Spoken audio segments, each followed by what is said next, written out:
은 에스더입니다. 에스더 4장 13절에서 17절까지 말씀입니다.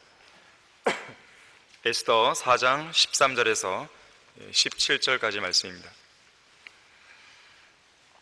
자, 13절부터 보시면 모르드케가 에스더에게 대답하도록 명하기를 너는 왕궁 안에서 모든 유대인보다 잘 피할 것으로 생각하지 말라.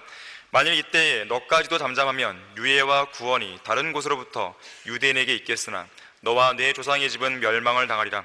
내가 이때를 위하여 왕국에 들어가게 되었는지 누가 알겠느냐 하더라. 그러자 에스더가 그들을 시켜 모르드케에게 이런 회답을 보내도록 명하였으니 가서 수산에 있는 유대인을 다 모으소서. 그리고 여러분은 나를 위하여 금식하되 3일 밤낮을 먹지도 말고 마시지도 마소서. 나와 나의 여종들도 마찬가지로 금식하리이다.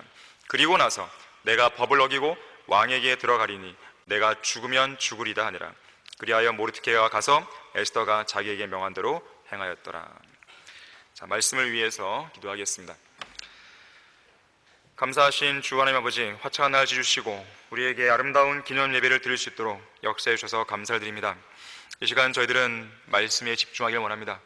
주님의 도우심이 간절히 필요합니다.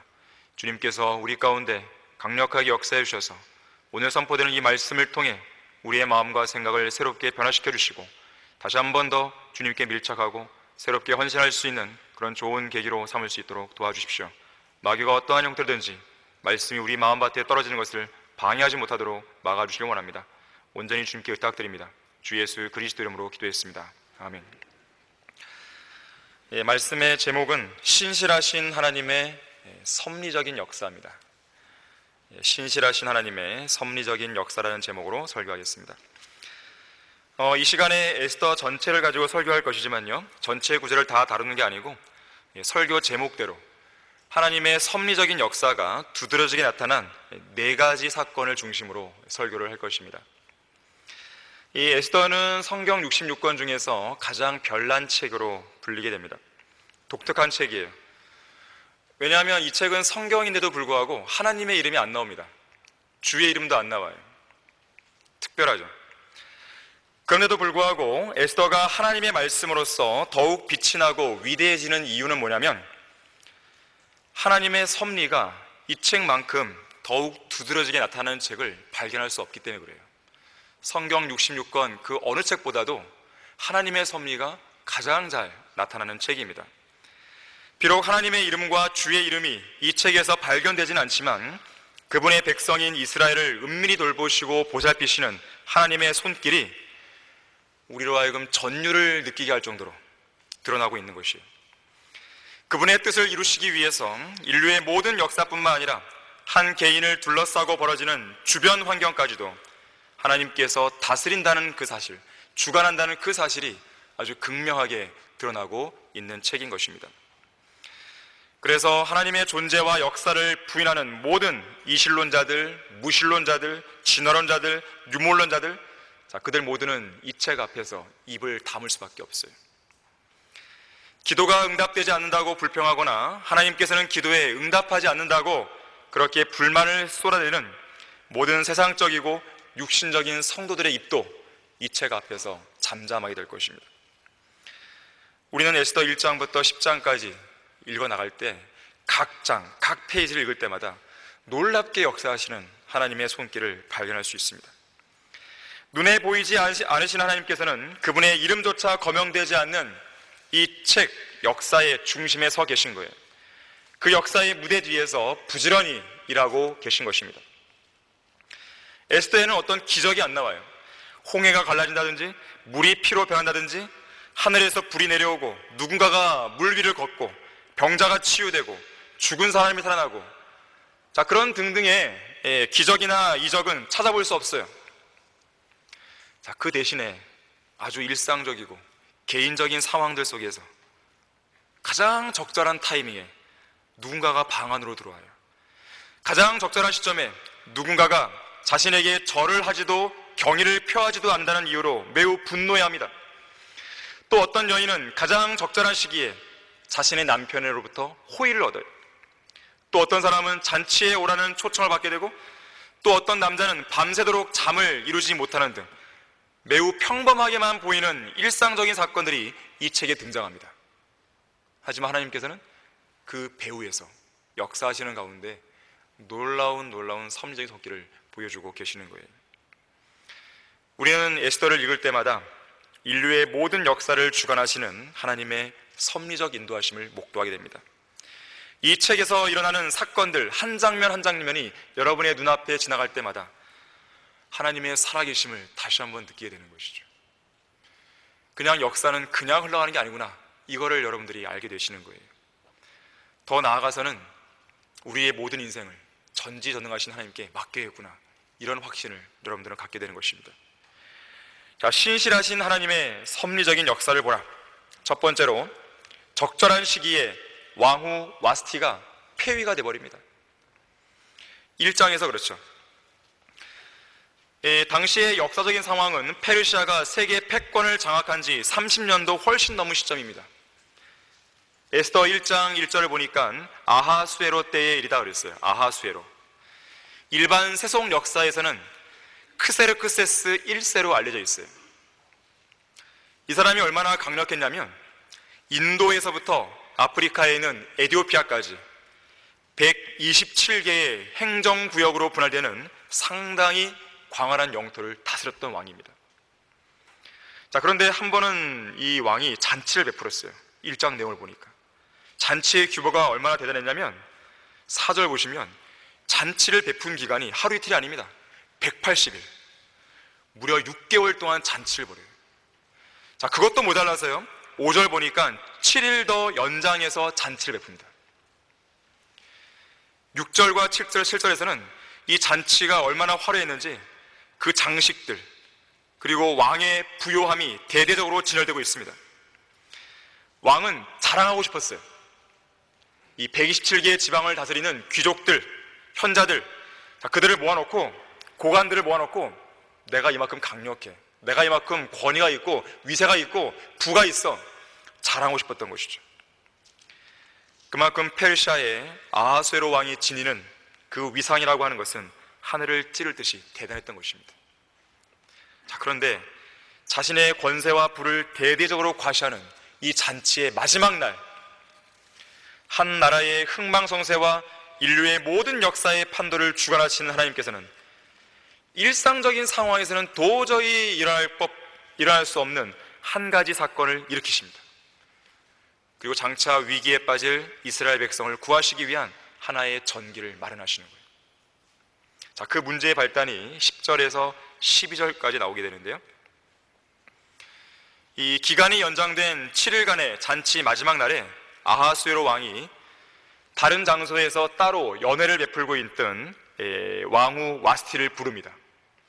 왕후 와스티가 되게 예뻤나 봐요. 그래서 왕후의 아름다움을 백성들과 고관들에게 과시하고 싶었어요. 그래서 왕후 와스티를 부릅니다. 그런데 왕후가 안 온 거예요. 왕의 명령을 정면으로 거절한 것입니다. 결국 왕이 화를 내는 것이죠. 왕의 분노를 자초하게 되는 것이죠. 자, 여기서는 왕후가 왜 안 왔는지 그 이유가 정확하게 안 나와 있어요. 하지만 우리는 분명하게 알고 있는 게 있어요. 이 예사롭지 않은 왕후의 행동이 이스라엘 백성을 섭리 가운데 보호하시는 하나님으로부터 나왔다는 것을 우리는 알게 됩니다. 자, 이유야 어떻든지 그 위세와 권위가 하늘을 찌를 듯이 높았고 세계의 패권을 쥐고 있는 왕의 명령을 왕후가 어겼다는 사실은 결코 평범한 일이 아니었습니다. 이 일로 인해서 왕은 화를 냈고, 더욱이 왕의 명령을 거절한 왕후의 행동, 이런 행동은 왕국 내 다른 모든 여인들에게 잘못된 본보기를 남길 수 있었어요. 이 남편의 말을 잘 안 듣는다는 거죠. 자, 이 상황을 지켜본 고관들이 가만히 있지 않았습니다. 이런 왕후의 행동을 그냥 묵과해서는 안 된다고 왕에게 주청을 올리는 거예요. 물론 어떻게 보면요, 지금 이 잔치잖아요. 또 이 잔치 가운데 이 내용을 보게 되면 왕 앞에서도 사람들은 자유롭게 술을 마실 수 있는 그런 잔치였다 그래요. 또 흥겹고 즐거운 잔치 중에 벌어진 일이었기 때문에 분위기상 이 왕후의 행동에 대해 그냥 관대하게 넘어가거나 단순한 경고 조치 또는 권면으로 끝낼 수도 있는 일이었습니다. 하지만 왕과 신하들은 이 일을 가볍게 넘기지 않았어요. 결국 이 사건은 모든 남자에게 자기 집을 주관하게 하고 아내에게는 남편을 존경하게 하자는 내용을 담아서 번복하거나 철회하고 변경시킬 수 없는 그런 법령으로 공표하게 합니다. 그리고 왕후가 폐위되는 사건으로 이어져요. 여러분, 거기 에스더 1장 19절 한번 보십시오.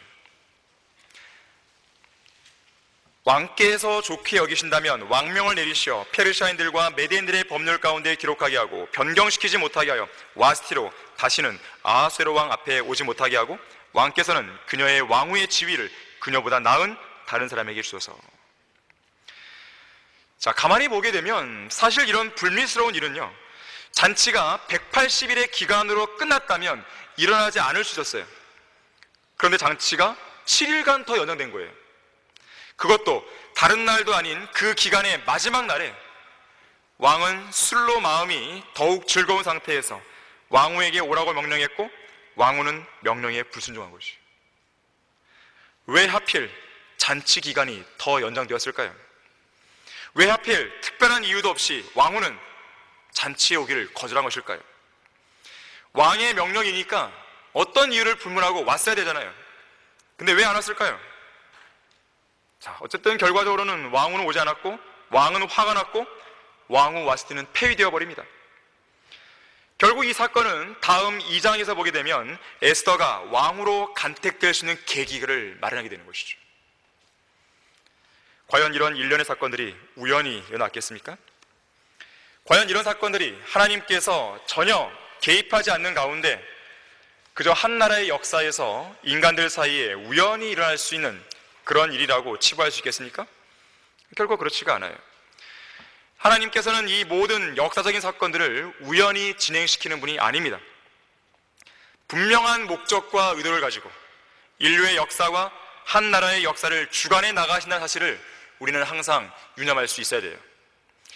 에스더 1장에서 10장까지 역사의 한 페이지가 넘어가는 각 장마다 하나님의 섭리적인 역사가 나타나고 있다는 점을 우리는 유념하면서 이 설교를 들어야 됩니다. 실제로 하나님께서는 우리 인생의 각 길목마다 역사하고 계시죠. 우리는 이 사실을 확신하고 살아야 됩니다.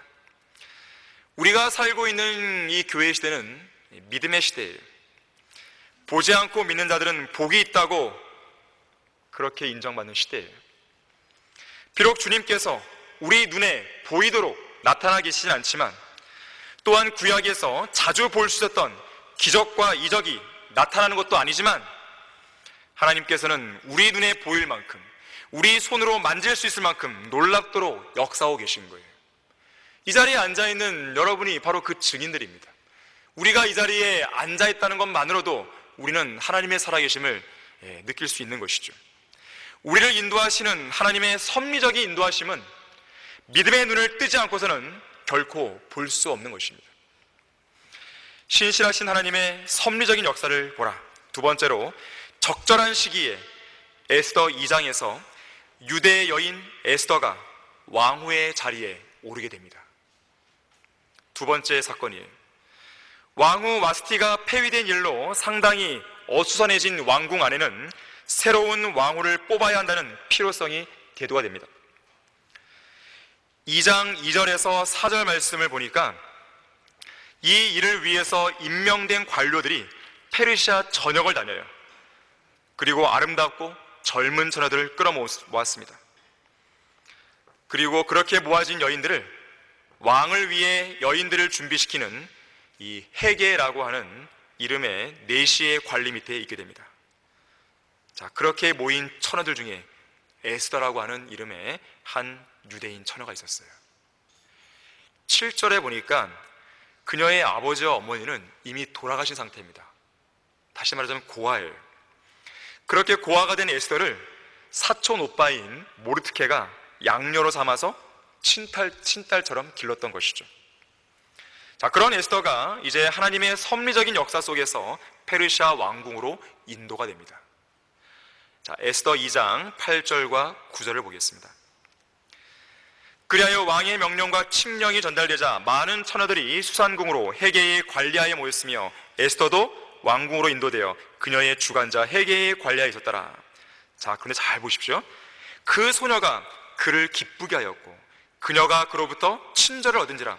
그가 그녀에게 정결을 위한 물품들을 신속히 주었으며 그녀에게 속한 것들과 그녀에게 어울리는 7 처녀를 왕궁으로부터 주었고 또 그녀와 그녀의 여종들을 선대하여 여인들의 궁에서 가장 좋은 곳을 주었더라.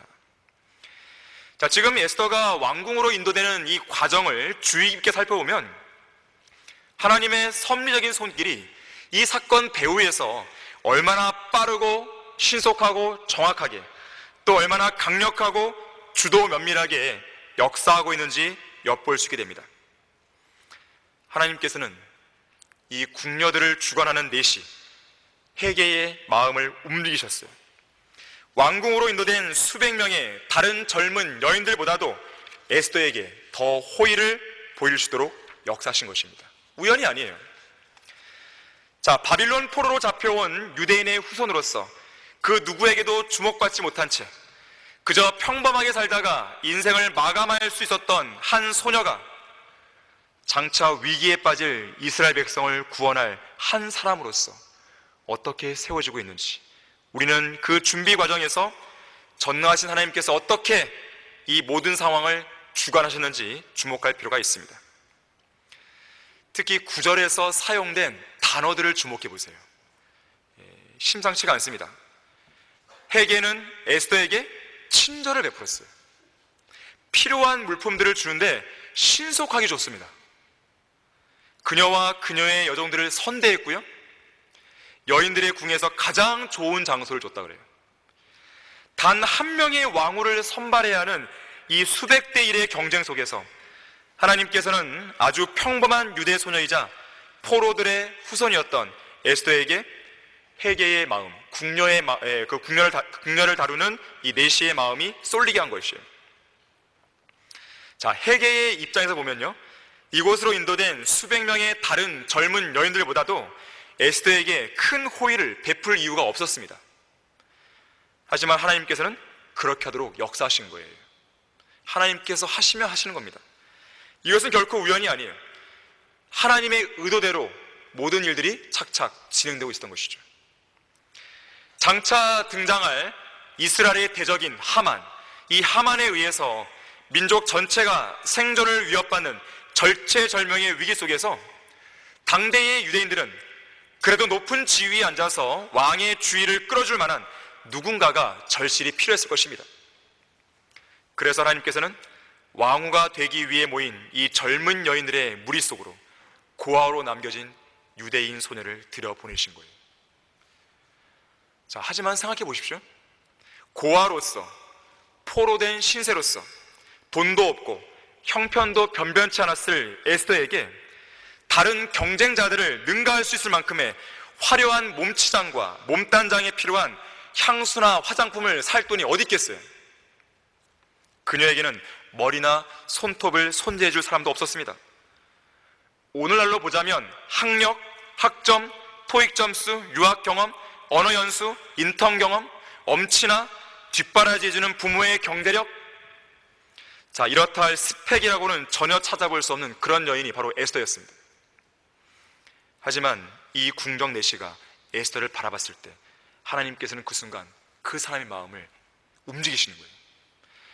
그래서 이 내시는 아주 신속하게 서둘러서 에스더에게 피부를 부드럽게 유지하고 향내를 내는 데 필요한 모든 화장수, 화장품, 장식품 등을 제공해 줍니다. 7명의 미용사들까지도 붙여주셔서 그녀가 몸단장하는 것을 돕게 했어요. 심지어 15절에 보니까 이 헤게의 마음뿐만 아니라 에스더를 바라보는 모든 사람들의 눈에도 호의를 얻게 하셨습니다.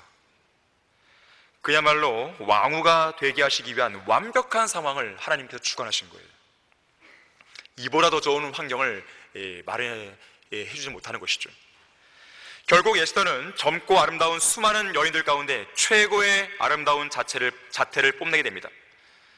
결국 왕의 선택을 받게 돼요. 그리고 왕후의 자리에 오르게 됩니다. 과연 누가 에스더를 보면서 이런 것을 가늠할 수 있었겠어요? 너는 안 돼, 이랬겠죠. 과연 누가 하나님의 생각과 계획을 가늠할 수 있겠으며 그분의 길과 생각을 따라잡을 수 있겠습니까? 성경은 하늘들이 땅보다 높음 같이 내 길이 너희 길보다 높으며 내 생각이 너희 생각보다 높음이라고 말씀합니다. 고린도전서 2장 16절에서는 우리에게 이렇게 물어요. 누가 주의 생각을 알았다고 주를 가르치겠느냐? 이 질문에 대해서 시편 139편 6절은 이렇게 답변합니다. 그와 같은 지식이 내게 너무 경이롭고 높아서 내가 이룰 수 없나이다. 단 한 명의 여인을 제외하고는 나머지 여인들은 모두 다 왕으로 간택되지 못할 것이 뻔했습니다. 그렇다고 해서 그들이 자유로운 몸이 되는 것도 아니죠. 여러분이 옛날 시대를 보게 되면 왕으로 간택되지 못하고 해서 왕궁을 나갈 수 있냐? 그러지 못했어요. 평범한 일상생활을 돌아갈 수 없습니다.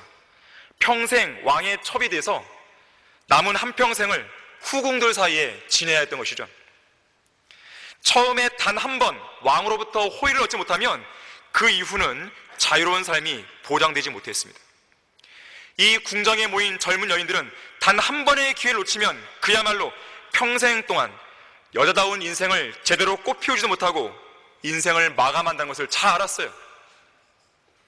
그래서 이 단 한 번의 기회를 살리기 위해서 왕의 마음을 얻기 위해 무려 1년이라는 긴 시간 동안 목숨을 걸고 애를 써서 준비하게 된 것입니다. 자, 에스더 역시 마찬가지예요. 왕의 호의를 얻지 못하면 고아로서 사는 것보다 더 비참한 굴레 속에 속박되어 인생의 나락으로 떨어질 수 있는 것이죠. 하지만 놀랍게도 17절에서 전능하신 하나님께서는 에스더로 하여금 왕의 눈에 호의를 얻게 하신 것입니다. 살아계신 하나님께서 개입하지 않았다면 정말이지 우연한 일처럼 실로 운이 좋았다고 밖에는 보이지 않았을 법한 그런 일이 일어나고 있는 것이죠. 하지만 우리는 알아요. 이게 우연이 아니라는 것을. 하나님께서 모든 일이 합력하여 선을 이루게 하신 결과였음을 알고 있는 것입니다. 자, 그리스도인의 인생이 바로 이와 같아요. 우연이 없습니다.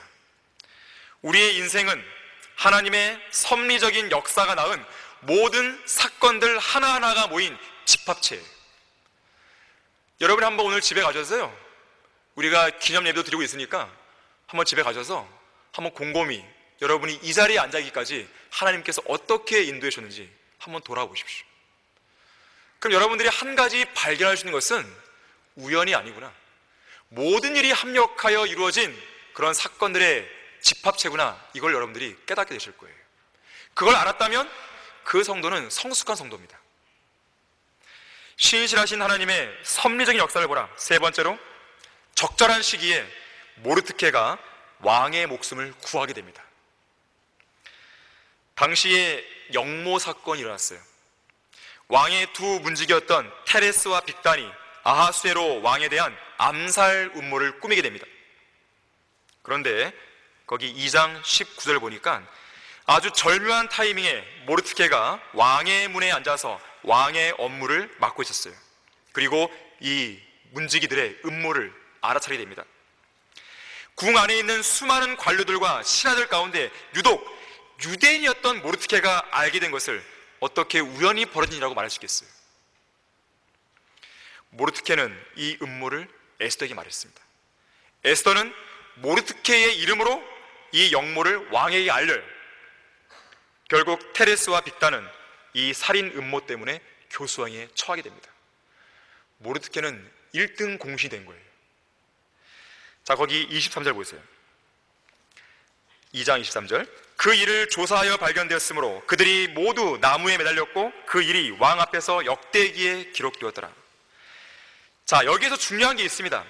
자, 살인 음모를 막고 왕의 목숨을 구한 1등 공신으로서 모르드케는요, 어떤 보상도 못 받았다는 것이에요. 이게 중요한 부분입니다. 그저 페르시아의 역대기에 기록되는 것만으로 이 사건은 마무리됩니다. 자, 이 엄청난 일을 한 모르드케의 입장에서 본다면 얼마나 섭섭했겠어요? 얼마나 속이 상했겠어요? 출세 한번 제대로 할 수 있는 게 아니겠습니까? 하지만 이것은 하나님의 모든 실제적인 목적들을 이루기 위해 잠시 수면 아래 묻혀 있어야 했어요. 아주 적절한 타이밍에 아하수에로 왕의 관심을 끌어당겨야 할 필요가 있을 때까지 이 역대기의 기록 속에 잠잠히 기다리고 있어야 했던 것입니다. 그런 사실을 아무도 인식하지 못하는 가운데 오직 주님께서만 아무도 주님의 섭리적인 역사를 보지 못하는 그곳에서 잠잠히 역사하고 계셨어요. 그리고 그 역사적인 기록은 그 진가를 발휘하게 될 적합한 때를 조용히 기다리고 있었던 것입니다. 오늘날 교회 시대에 주님을 위해서 열정적으로 섬겼던 지난 날들에 대해 이 지상에서 아무런 보상도 받지 못했다고 섭섭하게 생각할 필요 없습니다. 자신이 주님을 위해 섬긴 일에 대해서 사람들로부터 높임을 받지 못했고 심지어 칭찬이나 격려조차 받지 못했다고 해서 낙심하거나 섭섭해해야 할 이유가 없어요. 왜 그런지 아십니까? 하나님께서는 우리가 주님을 위해서 행한 행위와 사랑의 수고를 잃으실 만큼 불의하신 분이 아니기 때문에 그래요. 분명 여러분이 섬겼던 그 모든 일들은 만왕의 왕이시고 만주해 주신 하나님 앞에서, 주 예수 그리스도 앞에서 그 기록에 남아있는 거예요. 하늘의 기록에 남아있는 것입니다. 주님께서는 이제 곧 다가올 그리스도의 심판석에서 우리의 행위와 사랑의 수고가 기록된 그 책들을 펼치실 것이요, 그리고 그 책들에 기록된 대로 모든 피조물들이 보는 앞에서 공개적으로 칭찬하시고 공개적으로 보상하시고 공개적으로 여러분들에게 영예를 주실 것이에요. 그러한 사건은 지상이 아닙니다. 저 하늘이에요. 하늘이에요. 지금 이 땅에서 필요한 것은 십자가이지 면류관이 아닙니다. 여러분이 생각하는 시점에 보상받을 생각을 하시지 마시고 하나님의 때에 보상받을 수 있기를 갈망해야 돼요. 그러면 더 크게 보상받을 수가 있는 겁니다. 자, 한편 3장 1절에 보게 되면 왕의 목숨을 구한 일에 대한 보상으로 모르드케가 승진하는 것이 아니라 오히려 하만이라는 엉뚱한 사람이 최고의 관직으로 승격되는 일이 벌어졌습니다. 하지만 세상에서 인정받고 사람들로부터 온갖 스포트라이트를 받으면서 모든 사람이 원하는 최고의 관직에 오른 이 하만과 같은 사람을 부러워해서는 안 됩니다. 때로는 사람들 가운데 크게 높임을 받는 일이 가장 비참한 추락을 위한 사전 단계일 수도 있는 거예요. 모래 위에 높이 쌓인 아성이 무너질 때 그 무너짐은 한순간이고 그 무너짐의 정도 역시 매우 극심할 수밖에 없습니다. 아무리 세상 사람들로부터 높이 추앙받는 위치에 있다 하더라도 그것이 가장 낮은 지옥까지 떨어질 수 있는 지름길일 수도 있어요. 실제로 하만이 최고의 관직까지 승격된 것은 그의 몰락을 예고하는 서막이었습니다. 자, 그런데 2절을 보세요. 왕의 문에 있는 왕의 모든 신하들이 하만에게 절하고 경의를 표하였으니 이는 왕이 그에 대하여 그렇게 명하였습니다. 그러나 모르드케는 그에게 절하지도 아니하고 경의를 표하지도 아니하더라. 모르드케가 왜 하만에게 절도 안 하고 경의도 안 했을까요? 분명히 왕의 명령이잖아요. 왕의 명령. 근데 왜 어겼을까요? 이유는 두 가지예요. 이 하만의 출신 성부 때문에 그렇습니다. 1절에 보니까 하만이 누구냐면 아각의 후손입니다. 아각이 누군지 아십니까? 한때 아말렉인들의 왕이었어요. 아말렉인들이 누굽니까? 이스라엘 백성이 출애굽한 이후에 광야에 들어왔을 때 가장 먼저 첫 번째로 공격했던 민족이 바로 아말렉이에요. 그래서 하나님께서는 그 아말렉을 가만 안 놔두겠다고 했습니다. 선전포고를 하신 거예요. 내가 대대로 아말렉과 싸우리라. 자, 이 사실을 알았던 모르드케는 그런 대적에게 절할 이유가 없었던 것이죠. 두 번째 이유는 우상 숭배이기 때문에 그래요. 형상에게 절하지 말라는 율법의 말씀을 지키기 위한 것이었습니다. 결국 이런 모르드케의 반항적인 태도에 하만은 화를 냅니다. 그리고 6절에서 모르드케는 물론이거니와 그가 속해 있는 모든 유대인을 완전히 멸절시킬 계획을 세우게 돼요. 단 한 명만 그랬을 뿐인데요, 아예 유대인 전 민족을 진멸시킬 계획을 세우는 것이죠. 그리고 유대인을 전멸시킬 가장 적합한 날짜를 제비를 뽑아서 결정합니다. 자, 7절에 보니까 아하수에로 왕 제12년, 자, 이때쯤이면 이미 에스더가 왕후가 된 지 약 5년이 되던 해예요. 12째 달로 결정됩니다. 제비를 뽑은 달로부터 무려 12개월 뒤였어요. 왜 하필이면 12개월 뒤일까요? 당장이 아니고. 희한하지 않습니까? 잠언 16장 33절에 그 답이 있어요. 제비는 마음대로 뽑으나 그 일의 결과는 죽게 있느니라 그랬어요. 자, 하만은 나름대로 자기의 계획을 시행으로 옮길 수 있는 제일 적합한 디데이를 골랐다고 이 쾌재를 불렀을 것이에요. 하지만 그 날짜를 정하시는 분이 하나님이란 것은 그가 몰랐던 것입니다. 자, 어쨌든 하만은 이 엄청난 계략을 성사시키고자 왕을 설득해서 왕의 재가를 얻어냅니다. 그리고 그 정해진 날짜에 유대인들을 멸하라는 칙령을 공표하는 데까지 성공했어요. 하만의 계획대로 착착 진행되어 가고 있는 것 같았습니다. 자, 이런 일련의 일들이 벌어지는 모습을 본 모르드케, 상당히 난감했을 것이에요. 왜 그럴까요? 자기 딴에는 하나님의 명령대로 하려고 한 거 아니겠어요? 하만에게 절을 안 하고 경의도 표하지 않고, 자, 왕의 명령을 어긴 것은 하나님의 명령에 순종하기 위해서 했을 뿐이란 말이에요. 그런데 그 대가로 돌아온 것은 어떤 칭찬이나 보상이 아니에요. 오히려 고난이었습니다. 자기가 죽는 것, 그건 이해가 된다 치더라도 자기 때문에 민족 전체가 멸절될 위기에 놓인 거예요. 열심히 주님을 위해 섬겼는데, 진리를 위해서, 믿음을 지키기 위해서, 영감으로 기록하시고 섭리로 보장하신 성경을 지키기 위해서 죄와 세상과 육신에 맞서고 배교한 기독교계에 맞서 싸웠는데 보상은커녕 고난과 시련만 찾아왔다면 여러분은 어떻게 하시겠습니까? 사실 많은 성도들이 바로 이 순간을 넘지 못하는 거예요. 조금만 더 멀리 보면 되는데, 그 순간 바로 너머에 있는 복들과 영광을 보면 되는데 그것들을 보지 못한 채 포기해버리는 것이죠. 싸움을 포기합니다. 믿음을 포기합니다. 교회를 떠납니다. 심지어 무신론자로까지 변질되고 마는 것이죠. 하지만 주님께서는 우리에게 자기 앞에 놓인 즐거움을 위해 십자가를 견디시고 수치를 개의치 않으신 후에 하나님의 보좌 오른편에 앉으신 예수님을 바라보라고 말씀하세요. 잠시 받는 가벼운 환난은 우리를 위해 훨씬 뛰어난 영원한 영광의 비중을 이루어간다는 사실을 알라고 말씀하세요.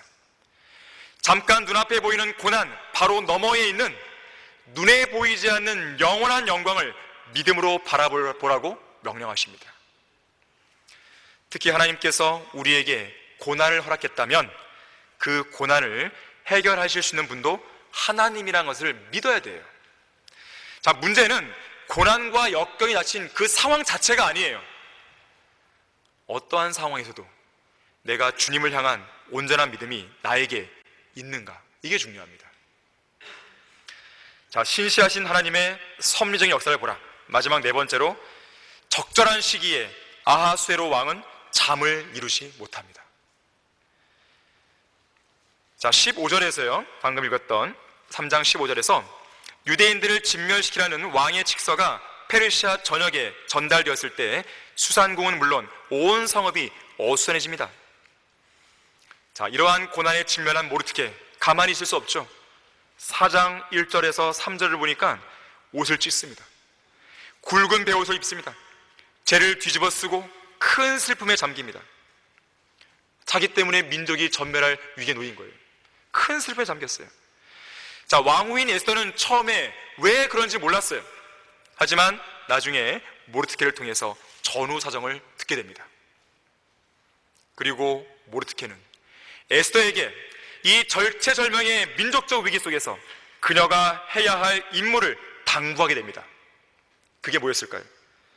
너가 왕에게로 나가서 유대인들의 생명을 위해 간청해라, 이걸 원했던 것이에요. 하지만 왕후인 에스더도요, 아무리 자기가 왕후라 해도요, 이 문제가 그렇게 간단한 문제가 아니었어요. 페르시아의 법에 따르면 왕이 부르지도 않았는데 어느 누군가가 마음대로 왕을 아련하겠다고 나가겠다고 했을 때 왕이 그 사람을 안 받아주면요, 그 사람은 죽어야 됩니다. 그건 왕후라도 마찬가지였어요. 그래서 왕후 에스더는 잠시 머뭇거리고 있는 것이죠. 그때 모르드케는 에스더에게 이 4장 13절과 14절에서 따끔하게 충고합니다. 오늘 본문 말씀인데요, 너는 왕궁 안에서 모든 유대인보다 잘 피할 것으로 생각하지 말라. 만일 이때에 너까지도 잠잠하면 유예와 구원이 다른 곳으로부터 유대인에게 있겠으나. 자, 모르드케는 확신하고 있었어요. 분명히 하나님께서 우리를 도와주실 것인데 그 도움의 손길이 과연 어디에서 나오는 것이냐, 이것만 지금 이 모르드케가 확인하고자 했던 것이죠. 자, 그 도움의 손길이 바로 너 에스더에게서 나와야 된다고 이야기하고 있는 거예요.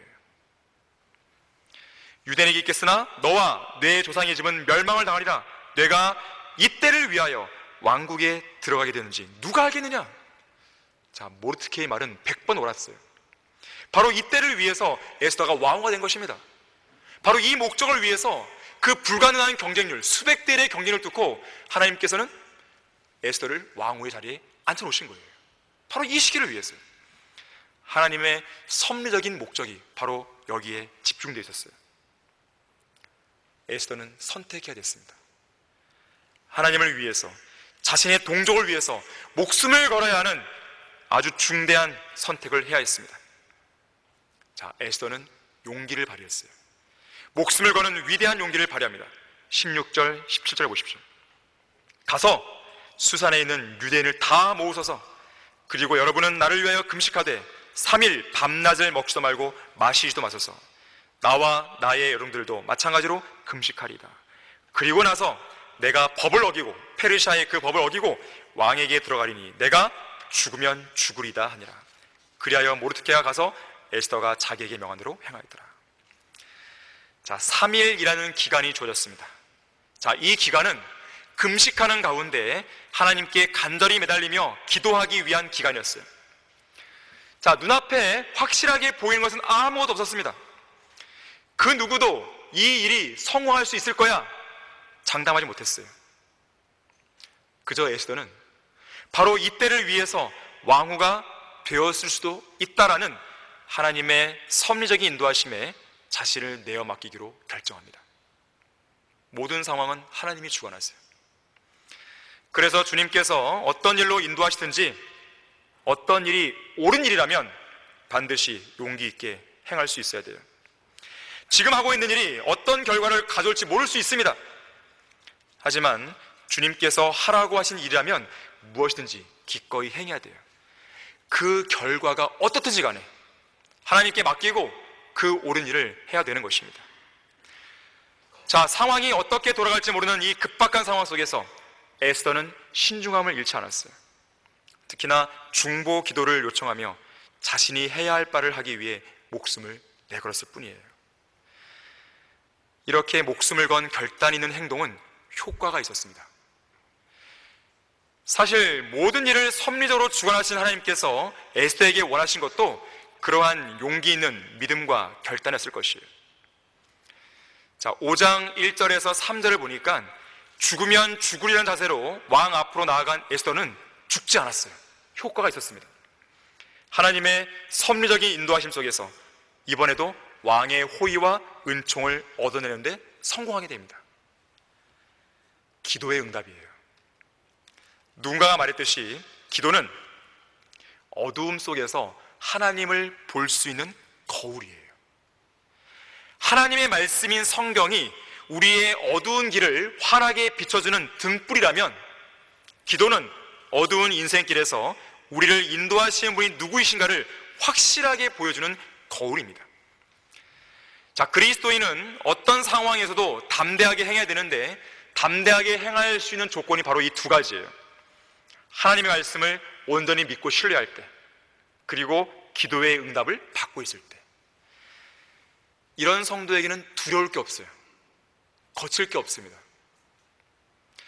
자, 한편 사탄도 가만히 있지 않겠죠? 이에 질사라 이스라엘의 대적인 하만을 움직입니다.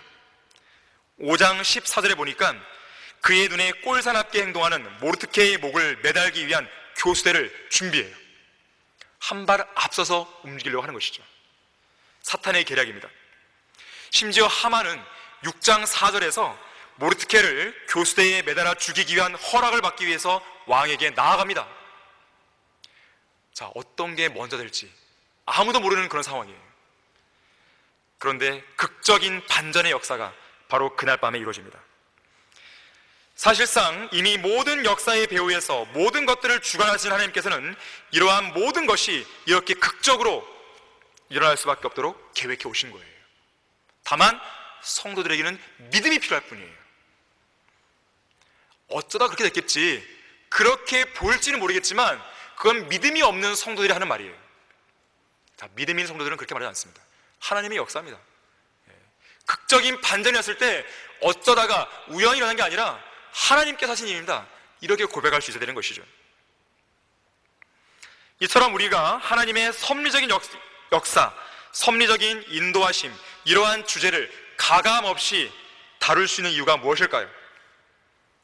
자, 그것은 우리가 믿는 하나님은 죽은 하나님이 아니기 때문이에요. 영원 무궁토록 살아계신 하나님이 때문에 그렇습니다. 살아계실 뿐만 아니라 위대하시죠? 전지전능하시죠? 어려워서 못할 일이 없으시죠? 불가능한 일을 가능하게 하시죠? 무에서 유를 생성하시죠? 없는 것들을 있는 것처럼 부르시죠? 한나라의 흥망성쇠를 주관하시죠? 인간의 생사화복, 생태계의 먹이사슬, 하늘의 기상현상, 우주에서 일어나는 모든 현상들을 주관하시는 분이죠. 자, 이러한 분을 우리가 믿고 섬기고 있는데 하나님의 섭리적인 역사가 왜 없겠어요? 당연히 있는 것이죠. 하나님께서 보시기에 가장 적합한 때, 우리가 보기에는 가장 극적인 반전이 이루어진 바로 그때, 하나님께서 볼 때는 가장 적합한 그때 하나님의 섭리적인 역사가 일어나는 것이에요. 이 사실을 전적으로 믿는 성도가 되어야 되는 것이죠. 이 사실을 믿으면 우리의 마음은 평정을 유지할 수 있어요. 못 믿으면 바람에 밀려 요동하는 바다 물결처럼 혼란의 소용돌이에 휩싸이게 됩니다. 자, 6장으로 가면 1절에서 보듯이 에스더가 요청했던 금식과 기도의 마지막 3일이 끝나가고 있었습니다. 바로 그날 밤 왕은 잠을 못 이뤘어요. 이것도 우연이 아니에요.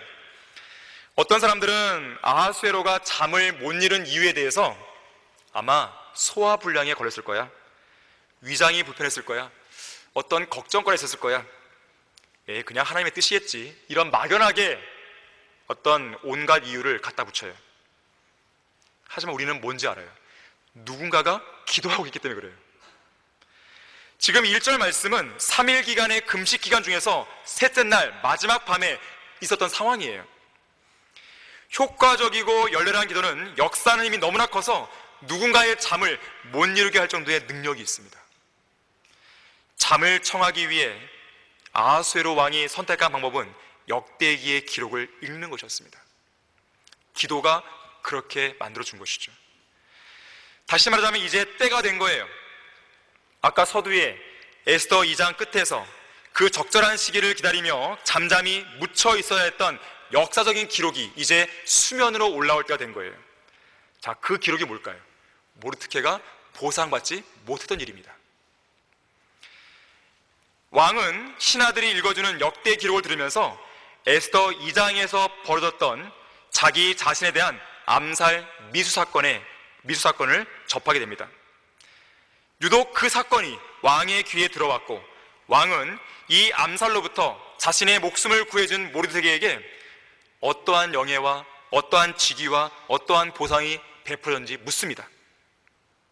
우연이 아니에요. 역대 기록의 수많은 내용들 중에서, 많은 내용들 중에서 그냥 지나칠 수도 있었던 이 부분이, 그것도 잠을 이룰 수 없었던 바로 그 시간에, 그것도 하만이 왕에게 와서 모르드케의 목을 매달게 해달라고 요청을 드리기 바로 직전에 왕의 관심거리로 부각되었다는 것이에요. 절묘한 타이밍입니다. 우연이 아니죠. 아주 적절한 타이밍에 모르드케의 목을 매달게 해달라고 요청하기 바로 직전 왕의 암살에 관한 그 기록이, 그 사건이 왕의 귀에 정광석화처럼 들어온 것이에요. 만일 이 시간에 왕이 평소처럼 잠을 잘 주셨다면 모르드케의 공로는 여전히 역사의 수면 아래 가라앉아 있었을 것입니다. 또한 왕이 역대기를 읽으면서도 유대인인 모르드케의 공로를 보지 못하고 그냥 지나쳤다면, 아니면 에스더 2장에서 모르드케가 이미 자신의 공로에 대해서 보상을 이미 받았다면, 어쩌면 모르드케는 하만의 요구에 따라 교수대에 매달렸을지도 모르는 거예요. 우리는 왜 그때 모르드케가 보상받지 못했는지를 여기서 알 수 있는 것이죠. 하나님의 때는 그야말로 완벽합니다. 우리가 필요한 때에 도우시는 하나님의 은혜를 바라고 또 주님의 때를 기다려야 하는 이유가 바로 여기에 있는 것이죠. 우리가 인내를 가지고 끈기 있게 기도해야 하는 이유가 바로 여기에 있는 것입니다. 주님께서는 아주 빈틈없이 그 위대한 일을 정확하게 이루고 계세요. 그것도 가장 적절한 순간에 매우 정확하고 치밀하게 모든 일을 처리하고 계시는 것이죠. 하나님을 믿으십시오. 못 믿을 이유가 없습니다. 믿으셔야 돼요. 어떠한 상황에서도 하나님에 대한 신뢰는 여러분이 버리시면 안 돼요. 절대로. 결국 왕은 6장 6절에서 모르드케의 목을 교수대에 매달기 위해 찾아온 하만에게 자신을 찾아온 이유가 무엇인지 묻지도 않은 채 내가 영예 주기를 기뻐하는 사람이 있는데 어떻게 하면 좋겠느냐? 이렇게 물어요. 이미 마음이 높아진 이 교만해진 하만, 그 영예를 받을 대상이 자기 말고 또 누가 있겠어? 이런 생각, 이런 착각 속에요 7절에서 이렇게 답변합니다. 왕께서 영예 주기를 기뻐하는 사람에게는 왕께서 입으시는 왕복과 왕이 타시는 말과 왕의 머리에 쓰신 왕관을 가져다가 그 왕복과 말을 왕의 지극히 존귀한 고관들 중 한 사람의 손에 넘겨주시어 그들로 왕께서 영예 주기를 기뻐하는 그 사람에게 치장하여 말에 태워 성읍 걸어 다니며 그 앞에서 선포하기를 왕께서 영예 주기를 기뻐하시는 사람에게는 이같이 행할 것이라 하게 하소서. 그게 바로 저 아닙니까? 빨리 좀 해주십시오. 이런 말을 하는 것이에요 지금. 그런데 그의 기대는 산산조각 나고 말죠. 10절에 보니까 하만이 아니라 그가 그렇게 미워하고 죽여들 만큼 분노의 대상이었던 모르드케였던 것이죠. 하만은 무척 당황스럽습니다. 하지만 어쩔 수 없었어요. 이제 자기가 제안했던 방법으로 왕복과 왕관으로 모르드케를 치장해서 말에 태우고 성읍거리를 다니면서 그를 영예롭게 하며 높여줘야 했던 것이죠. 이 일이 너무 부끄러웠고요, 모르드케는 머리를 감싸고 집으로 돌아갔다 그래요.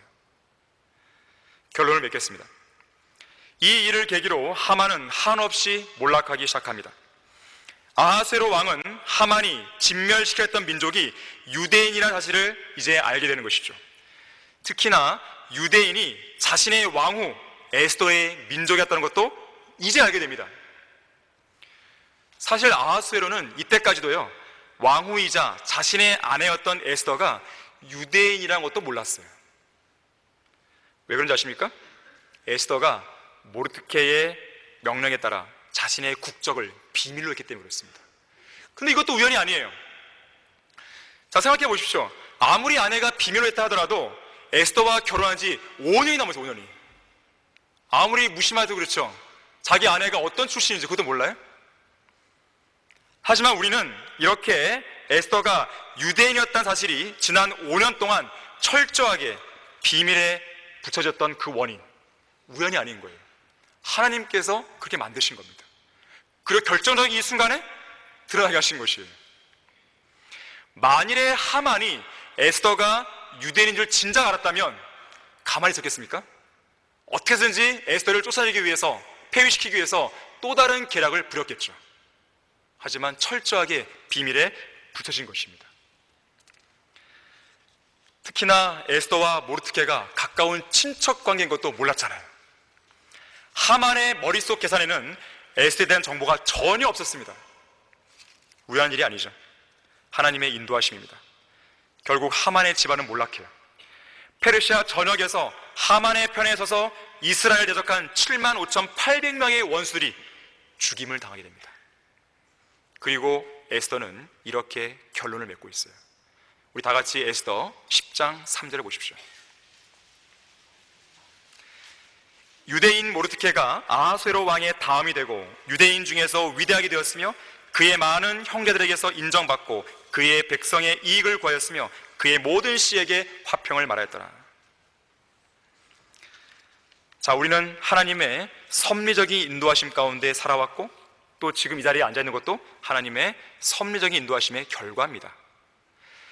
지금으로부터 25년 전인 1997년 12월 저는 군대에서 성경대로 믿는 사람들의 대열에 들어설 수 있는 하나님의 놀라운 섭리적인 인도하심을 난생 처음 경험했습니다. 제가 어린 시절 초등학교 1학년 때 예수 그리스도를 믿고 구원받은 것도 기적이지만 23살에 성경대로 믿는 그리스도인이 되어서 주님의 섭리적인 인도하심을 받은 것도 기적이었습니다. 그리고 2014년에 14년 동안 몸담아왔던 회사에 사표를 내고 하나님의 사역에 들어온 것도 기적이었습니다. 14년 동안 세상 직장에 있었을 때 하나님께서 저를 사역으로 초청하시는 부르심이 3번 있었어요. 2번 모두 저의 믿음 없음을 위해서 거부했지만 마지막 3번째로 불렀을 때는 아예 거부하지 못하도록 하나님께서는 환경을 조성시켜 주셨습니다. 당시에 킹제임스 성경 신학교는 야간에 운영되고 있었는데요, 그때 저는 직장에서 일을 마치고 저녁에 교회로 와서 신학생들을 가르치고 있었습니다. 그런데 2014년 1월경에 저의 근무지가 천안으로 바뀌면서 신학교에서 가르치는 일이 어렵게 됐습니다. 그래서 고민을 했어요. 하지만 잔머리를 좀 굴러보니까 우리나라의 고속열차 KTX를 타면 그리고 교회로 오면 마지막 3교시라도 할 수 있겠다, 이 생각이 딱 든 것이에요. 그런데 2014년 바로 그해 1월, 똑같은 그해 1월 이성호 목사님께서 앞으로는 킹제임스 성경 신학교를 야간이 아니라 주간에 하겠습니다, 이렇게 방침을 발표해버렸습니다. 그런데 얼마 후에 한 형제가 제게 전화를 걸어왔어요. 목사님께서는 제가 계속해서 신학교에서 가르쳤으면 한다는 내용이었습니다. 직장을 그만두라는 뜻이었죠. 마치 하나님께서 제게 선택하라고 말씀하시는 것 같았습니다. 하나님의 사역으로 완전히 들어올 것인가, 아니면 직장에 계속 다닐 것인가 하는 선택의 기로에 놓인 것이죠. 그 전에 한번 하나님의 부르심을 거절했다가 혼난 적이 있기 때문에 이번에 직장을 다니겠다고 고집했다가는 하나님의 징계를 받을까가 두려웠습니다. 결국 저는 2014년 3월 1일자로 세상 직장을 그만두고 하나님의 사역에 들어왔어요. 자, 그런데 놀랄 만한 일이 또 일어났습니다. 저로서는 당황스러운 일이었어요. 제가 교회에서 사역을 돕기 시작한 지 1달 반에서 2달 사이에 바로 이맘때예요, 하나님께서는 2명의 부목사를 하나님의 그런 분명한 이유 때문에 하나님의 사역에서 떨어져 나가게 하셨어요. 처음에는 그런 상황이 무척 당황스럽고 잘 이해가 되지 않았습니다. 이제 갓 들어와서 이제 좀 뭔가 해보려고 하는데 갑작스레 일이 벌어진 것이에요. 물론 지금도 그런 일이 왜 일어날 수밖에 없었는지 저는 모릅니다. 물론 그들이 왜 떨어져 나갔는지 그 이유를 모른다는 말이 아니에요. 그런 상황이 일어날 수밖에 없었던 그 전반적인 이유를 모르겠다는 것이에요. 하지만 생각해 보십시오. 제가 만약에 그 선택의 기로에서 세상 직장을 선택하고 하나님의 사역에 들어오지 않았다면 어떻게 됐을까요? 또한 2명의 부목사가 하나님의 사역에서 떨어져 나가지 않았다면 저는 어떻게 됐을까요? 또한 이성호 목사님 곁에서 동역한 지난 8년의 세월 속에서 저 역시 2 부목사처럼 사역에서 떨어져 나가고 사역의 일선에서 계속 서 있지 못했다면 어떻게 했을까요? 한 가지 분명한 것은 그런 일련의 일들이 일어났다면 저는 이 자리에 서 있지 못하겠죠. 다른 건 몰라도 제가 확신 있게 말할 수 있는 것은 하나님의 섭리적인 인도하심이 있었기에 저는 이 자리에 서 있다고 말하는 것입니다. 다른 건 없어요. 뭐 잘났냐, 뭐가 있냐, 그런 게 아니에요. 자, 이것은 우리 모든 성경대로 믿는 사람의 공통점입니다. 그저 우리는 하나님의 인도하심 속에 서 있는 거예요. 또 여러분은 그 자리에 앉아 있는 것이죠. 그뿐만이 아니죠. 킹제임 성경에 관한 최고의 권위자요, 진리의 지식에 관해 타의 추종을 불안한 러크만 목사님, 그리고 한글 킹제임 성경을 번역한 이승호 목사님, 두 분과의 만남, 하나님의 섭리적인 역사였습니다. 우리나라 교회사에 큰 획을 긋는 역사적인 만남이었어요. 두 거장의 성경적인 믿음의 교제가 있었기에 이 땅에도 성경대로 믿는 사람들이 태어날 수 있었습니다. 그리고 성경대로 믿는 교회들 중심으로 부흥과 개혁의 불길을 지필 수 있었어요. 오늘 여러분들 아침에 들은 연합보고가 바로 그 증거들입니다. 열매들이에요. 무엇보다도 하나님께서 승인하신 한글 킹제임 성경은 1994년에 출간된 이래로 지금까지 단 하루도 거르지 않고 매일 판매되고 25만 권 넘게 보급된 사실이죠. 기적 중의 기적이. 이 마지막 시대, 이 한국 땅에, 이 조그마한 이 땅에 바른 성경과 바른 복음과 진리의 지식을 우리에게 허락해 주심으로써 이 마지막 시대 중에 마지막 시대에 부흥과 개혁을 일으킬 마지막 기회를 우리에게 베풀어 주신 것입니다. 하나님께서 이 성경을 안 썼다면 이런 위대한 역사가 일어났겠습니까? 하나님께서 이루어주신 섭리적 역사는 이것으로 끝나는 게 아니에요. 지금도 진행 중이고 앞으로도 그래야 됩니다. 앞으로 우리에게 단 하루가 주어진다 해도 하나님의 섭리적인 역사는 있을 것이고 우리는 그렇게 역사하시는 하나님을 신뢰할 것입니다. 일주일이 주어져도 마찬가지예요. 한 달이 주어져도 마찬가지입니다.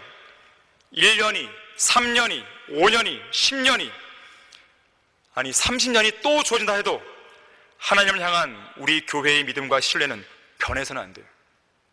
자, 그렇게 할 때만이 하나님의 섭리적인 위대한 역사와 기적과 부흥과 개혁이 이 땅에서 지속될 수 있다는 것을 모두가 다 유념하기를 바랍니다. 다 같이 기도하겠습니다. 감사하신 주 하나님 아버지, 이 좋은 날에, 이 복된 날에 저희들로 하여금 그동안 걸어왔던 길을 다시 한번 돌이켜보고 하나님께서 우리 인생 가운데 또 우리 교회 가운데 얼마나 놀랍게 인도하시고 역사해 주셨는지를 다시 한번 마음속에 되새기게 해주셔서 감사를 드립니다. 우리 모든 성도들이 살아계신 하나님을 신뢰하는 데 있어서 결코 뒤로 물러나지 않게 해주십시오. 주님만을 전적으로 신뢰하는 신실한 성도 될 수 있도록 역사해 주십시오. 주 예수 그리스도 이름으로 기도했습니다. 아멘.